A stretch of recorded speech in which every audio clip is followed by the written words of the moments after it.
There are 5 phrases that every leader needs to eliminate from their vocabulary today. I don't guarantee much, but I know that if you are to eliminate these 5 phrases right away, you will be able to influence every team, every conversation, every meeting, every decision that you make as an influential leader. You will be able to right that ship that has gone wrong. My name is Julie Halunga. I'm a leadership trainer and executive coach working with professionals just like you to develop as leaders who lead with influence and authority. Have you ever been listening to a speaker or a panel discussion maybe, or a podcast, and you hear this conditional language being used even by some of the best speakers out there? It may sound like, I think, or I guess, or I believe, or, I'm not really the expert here. Or my personal favorite, which, yes, is real, pardon my ignorance. We can't use these phrases. Jot them down because you got to stop right now. I think, I believe, I guess, I'm not an expert. Pardon my ignorance. The reason we can't use these words is that it undermines our effectiveness. It plants a seed of doubt in your audience's mind.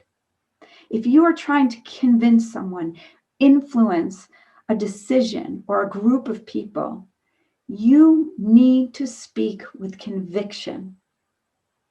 And by using these weak words and phrases, you are doing everything but influencing the people in your audience. Every word you speak, you are either adding conviction or adding doubt. And it may not be something you're consciously aware of, and it may not be something your audience is consciously aware of, but it's something that's happening. We spend most of our day, whether we are at work or at home, influencing people for more money at work, a bigger budget, more influence, bigger engagements, bigger clients. And at home, it might be trying to influence someone to empty the dishwasher. Secondly, you need to eliminate weak words from your language with someone else's help. It's so hard for us to be aware of what weak language we're actually using. I don't know about you, but I'm not recording every conversation I have and replaying it over and over again. I recommend finding an accountability partner, a trusted colleague or friend at work, or of course, working with an executive coach.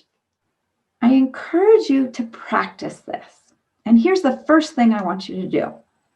Right now, grab a piece of paper, hit pause if you need to.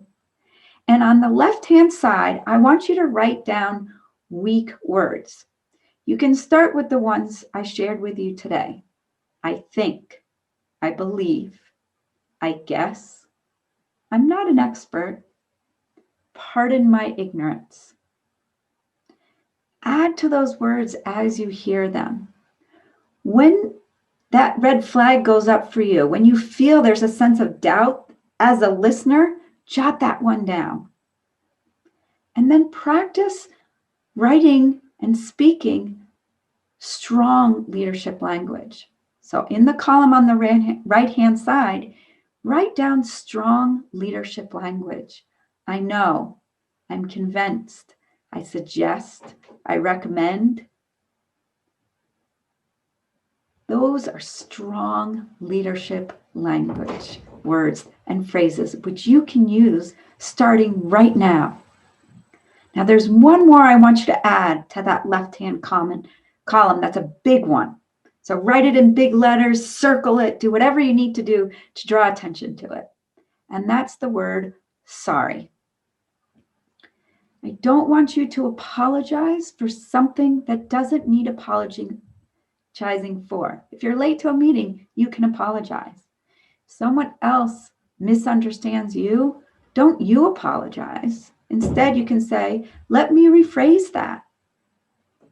Where can I help add some clarification? You don't need to take ownership of someone else's mistake or misunderstanding. This is my superpower, to help people speak with strong leadership language. Go to startwithjulie.com to learn how you and I can work together, and I can be your accountability partner to change the way you communicate and to speak with conviction and confidence.